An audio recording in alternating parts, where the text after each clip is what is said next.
Welcome to Around the Track, the most exciting 15 minutes in wealth management by Dynasty Financial Partners and hosted by CEO Shirl Penney. Welcome to another edition of Around the Track with me, Shirl Penney, the most exciting 15 minutes in wealth management. I'm excited today to be joined by my good friend and long-term client, Michael Rose, who's the founder and managing partner of Rose Capital Advisors based in Miami Beach. Michael, thank you so much for being here. Thanks for having me, Shirl. How you doing? How you doing? Okay? Doing great. Happy to be here. It's an awesome weekend. Hear the roar of the track. I'm excited to go out there later today. And yeah, so different type of horsepower that we're hearing out there, and the listeners may hear some of the Indy cars that are in preparation for the St. Pete Grand Prix, which we're going to be taking in some of the race together later today. So thanks for being there for that. We only have 15 minutes, so let's jump right in. You know the rules. There's 8 furlongs in a mile, so around the horse track.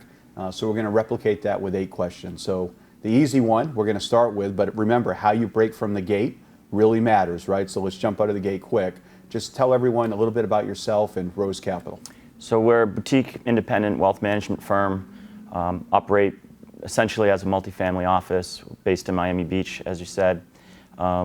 We're a fiduciary, so we take that responsibility very seriously. Launched the business in 2012 after 15 plus years in the industry working for others. And as you and everyone else knows, sometimes those firms aren't aligned with you as the advisor and certainly not the clients. So it was a great opportunity to break away and launch the firm and really act as a fiduciary in the best interest of our clients. Yeah, you were really an early mover in the whole independent movement, so I appreciate that. There's a lot right now that we hear from your peers that are keeping them up at night, but maybe a little different spin in terms of the positive excitement over the last year. What are some things that really have you kind of flying out of bed in the morning? So I just think it's the best time to be in the business for many reasons. One, as we all know, there's this massive transfer of wealth that's going to be happening over the next decade or two. So if you're in a position to capitalize on that and be able to articulate your value proposition to clients, I think it's just a great opportunity. And the last 10 years, as clients and advisors become complacent, like this year really shook things up. Yeah. So it's actually probably been one of, if not our best year in terms of getting in front of new clients and just explaining what you can do and try to help them. So it's the best time that I've ever felt being in the business. Yeah, no, I'm hearing that from a lot of your peers. I've described it as the advisor's Super Bowl, right? And those advisors that have been most present with their team and their clients right now, I think, are winning disproportionately and will continue to. So staying on the theme of being an entrepreneur and a leader, what would the top couple of things, 2 or 3 things that you would say about your leadership or approach to entrepreneurship? So, we're definitely laid back and approachable. So I think that's good. We're not like heavy onto complex industry jargon. So when we're explaining things to clients, we're just very relatable and approachable. I think as far as our leadership style, I'm never a do as I say person, right? Whether that's for clients. So how we invest for clients is how I literally invest my own capital. And same thing with team members. I'll never ask a team member to do something that I'm not willing to do personally. So I think if you're going to be a leader both for your clients and for your team, you have to be willing to roll up your sleeves and get your hands dirty. And I think that's just something that's worked for me. Yeah, lead from the front. I mean, I've known you for a long time, and that definitely describes you. Over the last 12 months or so, it's been quite a remarkable time, obviously. I'm hearing a lot of people, as they're being reflective, saying that they've learned a fair amount about themselves and their team.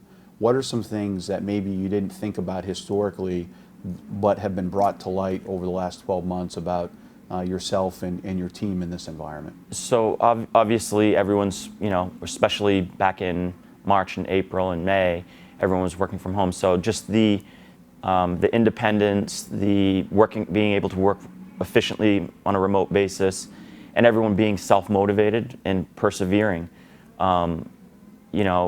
Everyone knows what they have to do, not because I say it or someone says it, but we all know what we have to do, and we just get up and do it. So I think this year, more than ever, has kind of shown the strength of our team when we're working apart, and then when we come together, it even clicks more.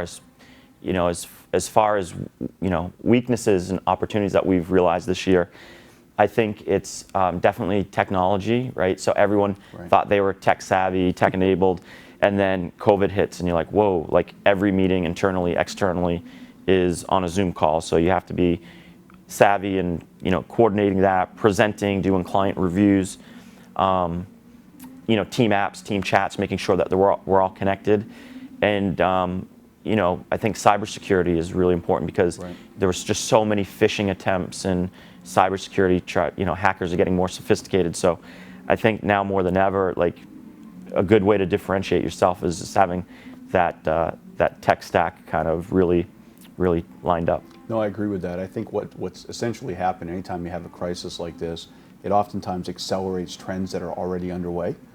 So we took kind of what probably would have been the next 5 years in terms of innovation and technology adoption, and we've jammed it into the last 5 months. And I think we will continue to see that level of innovation from a tech perspective. I think for the next multiple months, and I think we're going to look back and say it's been a very good thing. It's advanced us as an industry.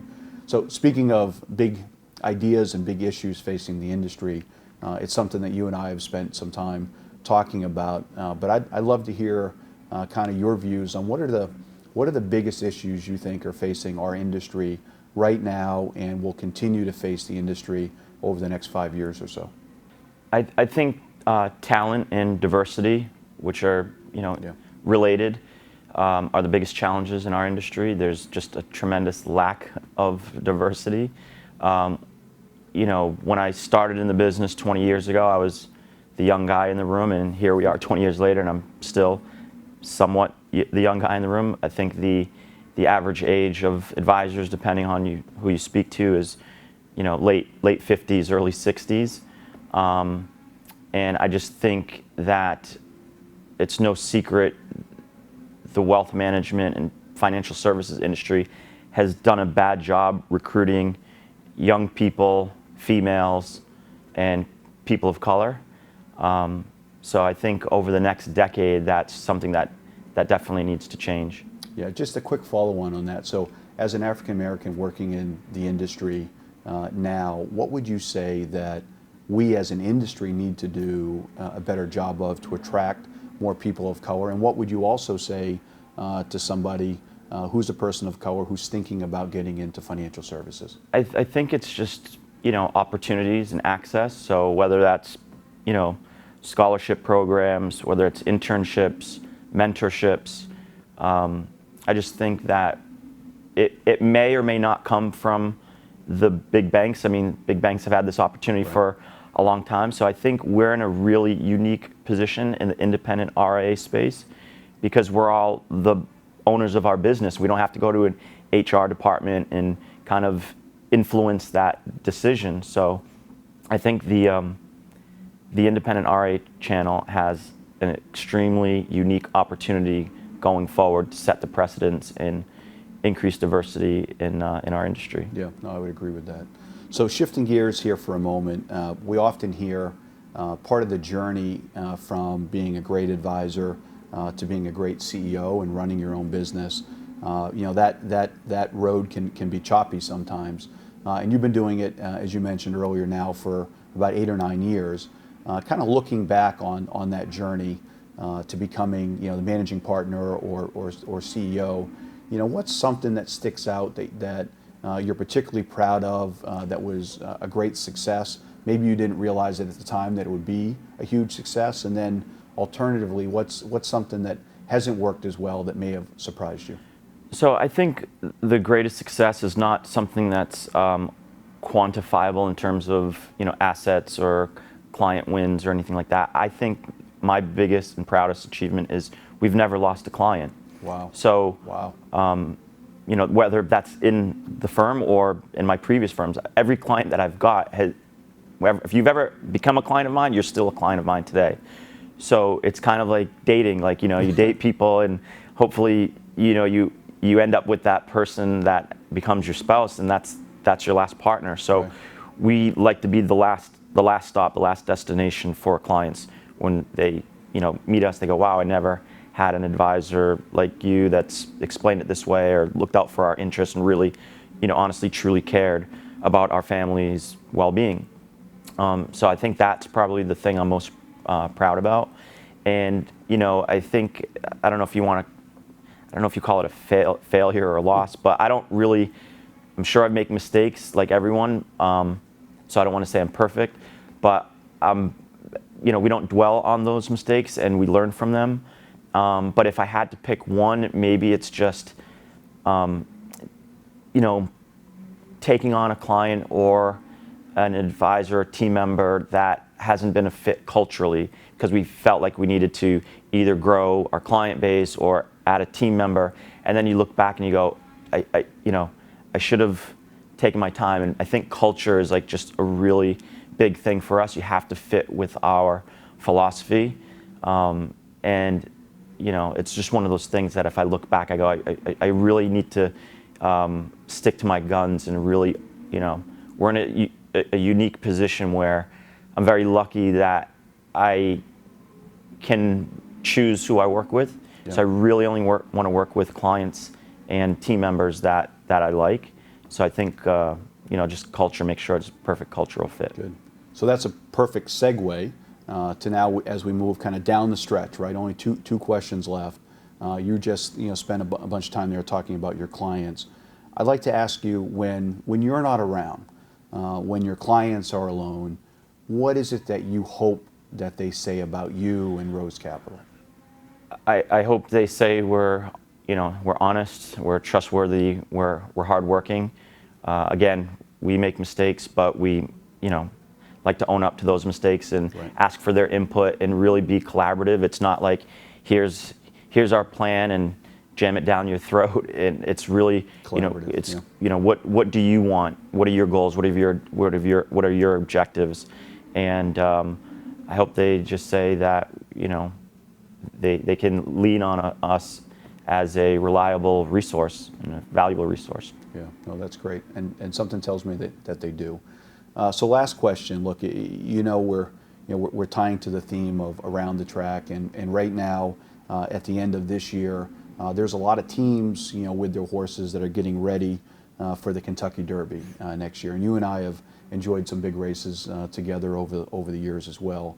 As you think about your planning and your big goal going forward, doesn't have to necessarily just be for next year, but as you look out at the horizon, what is it that you really hope that Rose Capital can accomplish on a go-forward basis? So, honestly, doing more of what we're already doing. I honestly love what I do, and a lot of people, can't say that. So when you love what you do, it's not really work.